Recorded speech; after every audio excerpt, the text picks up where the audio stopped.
Hello everyone, let's explore the history of computer in this video. In the very beginning, we have the abacus. This was invented in 2700 BC. It was used for calculations, and it's still being used today. There are many different types of abacus. You can find some pictures here. The earliest computers were analog computers. Some examples are the Antikythera mechanism from around 150 BC to 100 BC, and it was used to predict astronomical positions. Then we have Charles Babbage's difference engine from 18, which was designed to calculate differences between consecutive numbers. Then Ada Lovelace wrote the first algorithm intended to be processed by a computer in 18's difference engine. Then the analytical engine was being built by Babbage, and it was completed by his son after he died in 1871. It was the first general-purpose computer, but it was never finished. And then we have Herman Hollerith's punch card used in 1894, the U.S. Census, and this is the one with the cards. He had the idea of using punched cards to represent data, and this was later adopted by IBM. So these are just some of the early computers, and I recommend you to read more about them if you are interested. Okay, now let's get started. In this video, I will go through the history of computers briefly. We will cover some important milestones like the first stored program computer, the first transistor, the first integrated circuit, and so on. But this is not a comprehensive list. If there are any important inventions or milestones that I missed, please let me know in the comments section below. The Z3 was the world's first programmable, fully automatic digital computer. It was built by German engineer Konrad Zuse between 1936 and 1938. It was made entirely of electromechanical components, and it was completed in May 1941. It was able to execute any arithmetic operation that could be programmed, and it had 22,000 moving parts. So no wonder it took 2 years to build. Only 3 of these machines were ever built. One was damaged during an air raid, and only the second machine survived. It is now in a museum in Berlin. After the Z3 came the Colossus. The first Colossus was completed in 1943. It was a British computer that was used to break German codes, so it was not general purpose, and it was actually a very simple machine. The next one, Colossus Mark II, was more advanced and it was completed in 1944. Both of these computers were top-secret projects, so they were never declassified until the 1970s. The first electronic general-purpose computer was the ENIAC.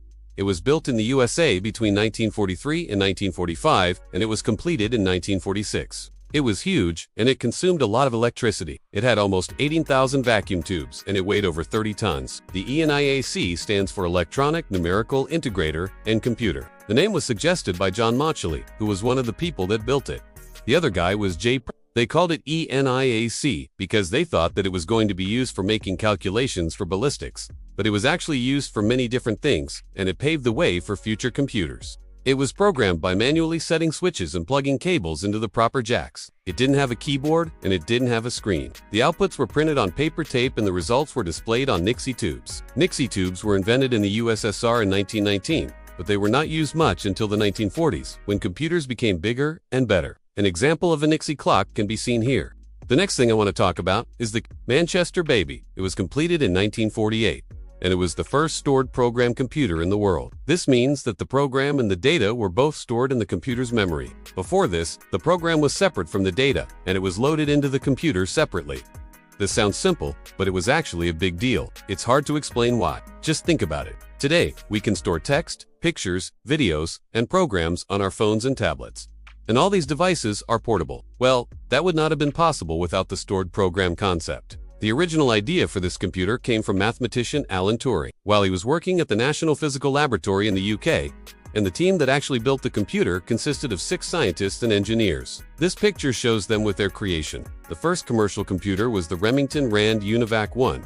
It was announced in 1951, and the first installation was in 1954. It cost $450,000 in 1951. Which is equivalent to about $5 million today. It was used for payroll and accounting applications. The price tag was very high, but it was nothing compared to the cost of hiring clerks to do the same work. These guys must have looked like rock stars back then. Let's move on to the first transistor. It was invented in 1947 by John Bardeen, Walter Broughton, and William Shockley at Bell Laboratories. This was a huge breakthrough because vacuum tubes were bulky, expensive, unreliable, and consumed a lot of energy. Transistors were small, cheap, reliable, and consumed much less energy. The first transistor radio was produced in 1955. It was called Regency TR1, and it was the first commercially available portable battery-powered radio. This one sold for $49,500,000 at an auction in 2006. The transistors were mounted on a ceramic substrate with a metal case. That's why it's so big. If you want to see what a transistor looks like, You can check out my video on how a transistor radio works. I will leave a link to it in the description below. In 1958, Jack Kilby invented the first integrated circuit. He was an American electrical engineer, and he did his invention at Texas Instruments. Robert Noyce invented the first monolithic, integrated circuit in 1959. He was an American electrical engineer, and he did his invention at Fairchild Semiconductor. Both of these were huge breakthroughs, but many people consider Noyce's invention to be the true beginning of modern electronics. Both inventions were very similar, and they both changed the world forever. Kilby's design consisted of a semiconductor wafer, a printed circuit board, and some discrete components, while Noyce's design consisted only of a single piece of semiconductor material with all the components fabricated on its surface. Now I want to talk about the Altair microcomputer. It was built by MITS, and it was introduced in 1971. It is often referred to as the computer kit that started it all. Microprocessor, 4 kilobytes of RAM, and it cost $350. A large number of hobbyists bought this computer kit, and that sparked their interest in computers. And that's why we have so many tech enthusiasts today. The first commercially available personal computer was the IBM Personal Computer. It was announced on August 12, 1981, and it sold for $500 in 1982. The operating system was called DOS, and it stood for Disk Operating System. The first version of Microsoft Windows was released in 1985, and the Macintosh was introduced by Apple in 1984. In 1989, Tim Berners-Lee created the World Wide Web while he was working at CERN, and it changed the world forever. Okay, so this brings us to today. Computers are everywhere. We have smartphones, laptops, tablets, smart TVs, smart cars, smart refrigerators, robots, AI, and so on. I don't even know what else we have. Maybe you can help me out here and let me know what else we have. Alright, this brings us to the end of this video. I hope you enjoyed it. Please subscribe if you haven't yet, and I will see you in the next video.